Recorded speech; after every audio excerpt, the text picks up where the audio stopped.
Hey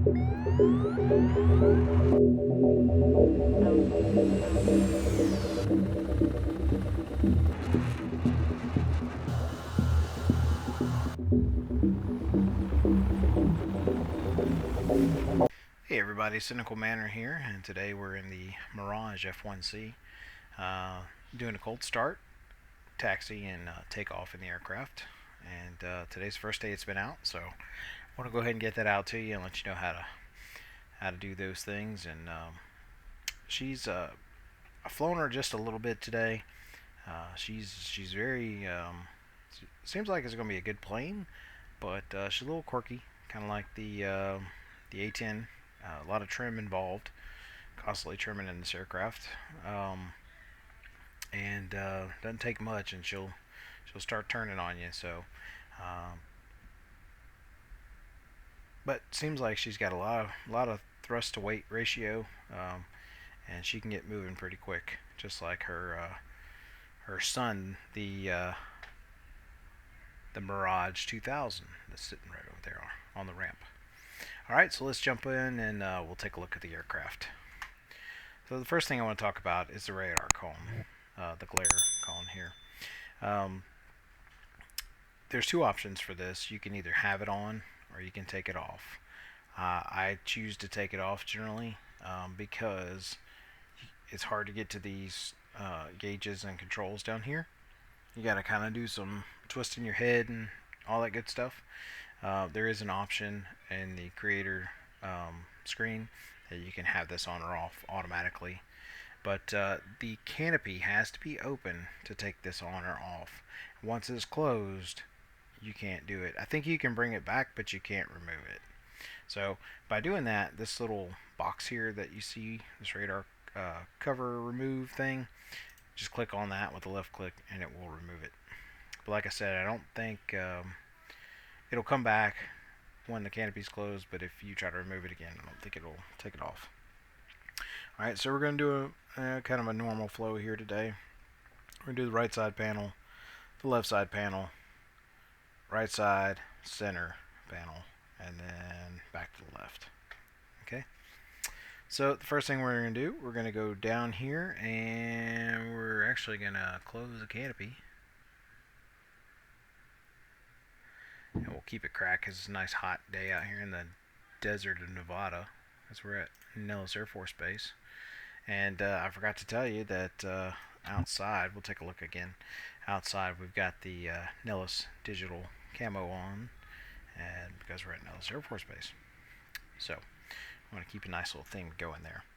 Alright, so we got that cracked. We're going to go down here to the right side panel, and we're going to go ahead and turn on our battery switch. Now over here to the right, you got two switches. That's your navigation lights and your strobe lights. We're going to go and flip those on. We'll look outside. They're not running quite yet. Probably because we don't have power to the engines. But we went ahead and turn them on. You know, pretend like the ground crew can see us and know we're going to start. Alright, so we go to averts on. That's your horn warning. Turn that on. I just cleared the master caution there. This is your master caution panel. And we'll go over to the left hand side.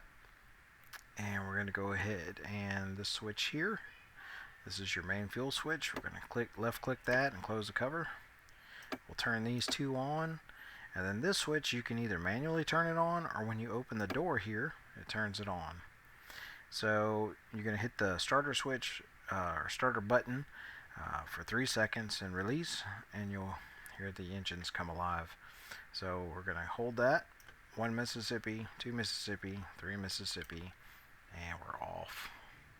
And you can see here that the engine will start to spool at 300. We'll introduce power, which you really don't have to do because you're not in idle detent here.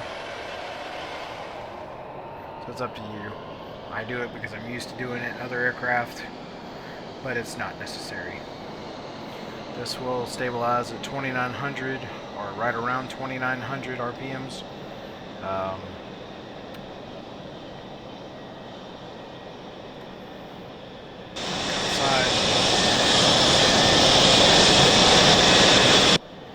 You can see our lights are on now and it's stabilized. So So we'll go down here to the right hand side, and this is our main valve control here. We'll go ahead and turn that on. It provides air conditioner. So go ahead and close the canopy all the way. And lock it. Don't forget to lock it, because it will fly off in flight. Alright, moving up the panel here. I'm going to go ahead and this is our adjustment knob for our navigation. I'm going to put it in GM mode, and you'll see this little guy over here starting to spin and do its thing. It's trying to find out where we are in space and time. Okay, you can set your TAC in if you want to. I usually set that in the air if I need it. And you've got your receive, transmit, receive, and air-to-air options here on the right as well. Okay, moving on up the panel here. If you want to, you can set up your weapons information. I generally do that in the air, so I'm not armed on the ground. But we'll go ahead and turn our radar on here to standby. And we'll turn all these, our RWR on, and all these other switches, our inverters and things like that. This is on standby. If you flip it one more up, it's on, but we'll keep it on standby and it won't burn up on the ground. Okay, the next thing is, you see this SEC here. There is a switch. If I can get my head in there enough, I'm going to left click on this and it'll clear that. Okay, we're going to go back to the left panel here. And there's a servo button here. If you hold that and click, or just click it, all these other lights go out. So that caution panel is clear now. We're going to hold this and drag our artificial or secondary ADI down.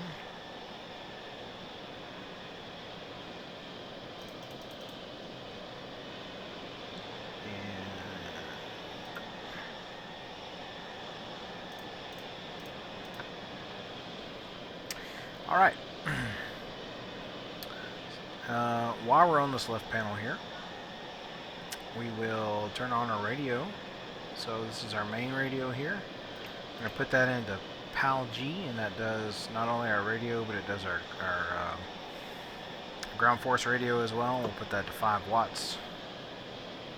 And it's in manual mode. You can turn it over to programmed. This is your programming switch here. But we'll keep it in manual for now. And we're coming back.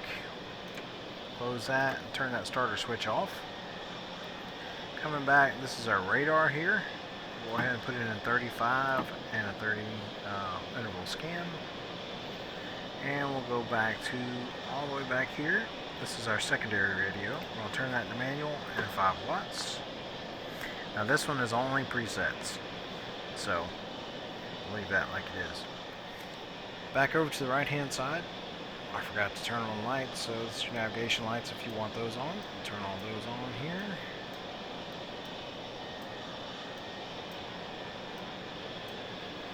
We've got lights, and we see that our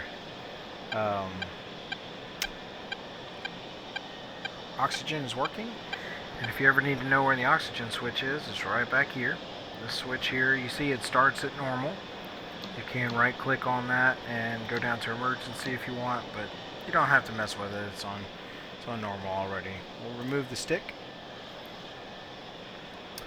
We want to put our shot cone into auto. And this is not supposed to not be actually working in the game here, this panel. But we're going to turn our IFF to on just to get in good practice, because it may work here in the future. But other than that, this aircraft is ready to go, and you see our ADI flag came off. So once everything's aligned, it does take that off for you. Okay. And we're showing here that our brakes are on, which it is. Here's our brake control here. And we'll check those off in just a minute. We're going to look outside the aircraft. And you notice on this one, I don't know if you noticed before, but we had wheel chocks and a ladder out there. As soon as you start the aircraft, those do go away. So you don't have to manually tell ground crew to remove them. Okay. One other thing, your nose wheel steering is automatically on. She does turn kind of slow. This is your high and low here. I would recommend keeping it in low because it's It's like you're on ice basically when you turn on high. I tried that earlier and it was all over the place. So I keep mine on low. You can, if you want to turn your nose wheel steering off, you just open the switch, or open the cover and flip the switch down. But I'm going to keep it on. She is very stable going down the runway with it on. So as long as you get lined up decently, you're going to have no problems with that. The last thing is here, we didn't turn on their HUD. That's down here on the right, and you can do that while you're flipping switches. It's this switch right here. Just flip that up, and you notice our HUD is on now. Okay, and one other thing, where's that? Our landing light, taxi landing light. So we'll look out, if I can get my zoom to work right. Look outside, you see that light's on.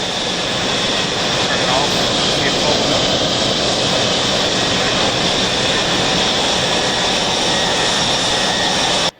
So with that on, everybody knows we're about to taxi. We're going to put our flaps all the way down, and this is your flap switch here. As you can see them moving. We're going to put them all the way down for takeoff. And make sure our speed brakes are working.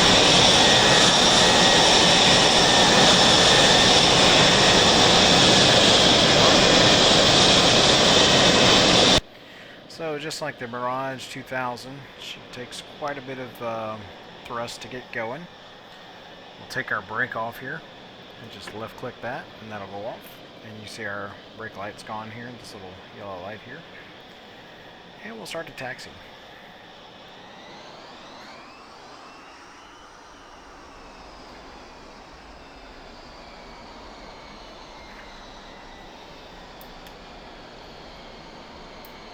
Alright, so first problem here, we're in a tight spot.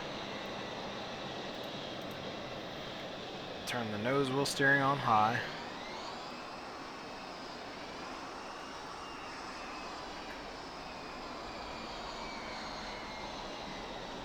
Because I was not going to make that turn if I didn't.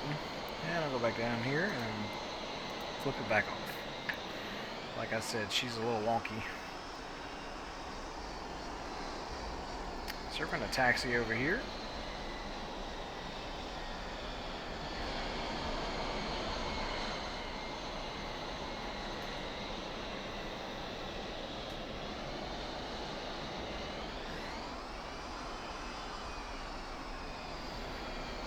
And she does have a pretty wide stance. You can tip her if you're going too fast, because I tried it just to see, and I did tip a wing. But I love how this plane looks. It's got a big wide stance. It almost looks like eagle talons coming out for the rear wheels to me. We're going to turn left onto Alpha here, and we'll line up and on 13 Lima and take off.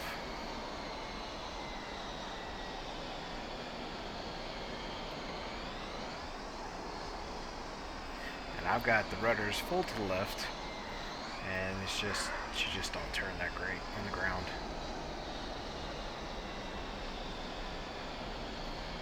Unless you put her in high nose wheel steering, and then, like I said, try it out for yourself. You may like it.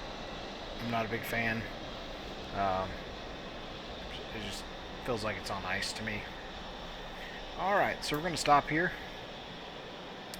And we're going to go over a few things. So we've got our flaps all the way down. One thing I meant to mention, when you have your air brakes out, this light here will come on. We'll turn that back off. We're going to turn our brakes on. Alright, one other thing here, your chaff and flares.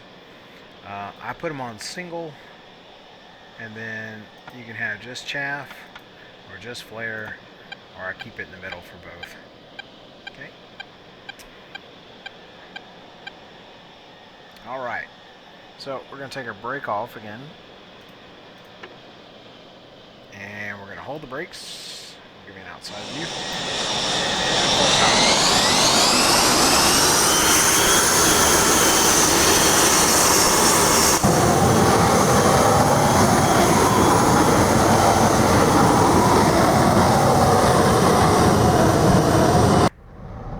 she gets to about 130 knots or so, we can start pulling back. There we go. We'll start pulling back.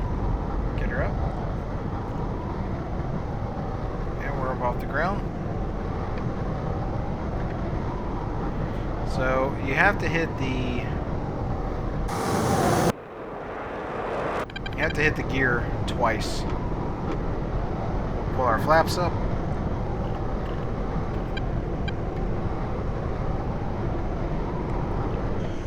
I'm out of burner. But like I was saying, you have to hit the gear twice. Trim her out here because she's a little trimmed high to climb when we first get in.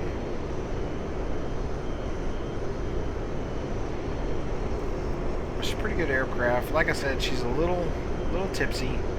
Like, I'm barely touching the stick at all. I mean, I've just bumped it with my hand and she wants to nose dive to the left or the right. So other than that, though, she's a pretty good flyer.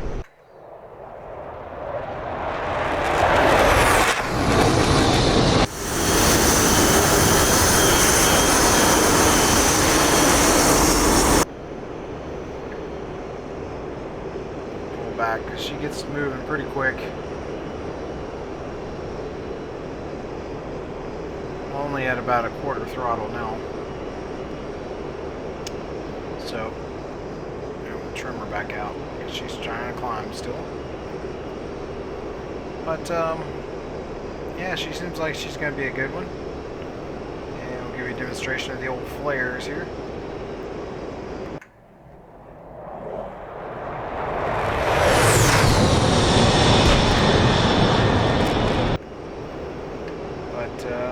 Yeah, so hopefully that helps you get her started in the air. And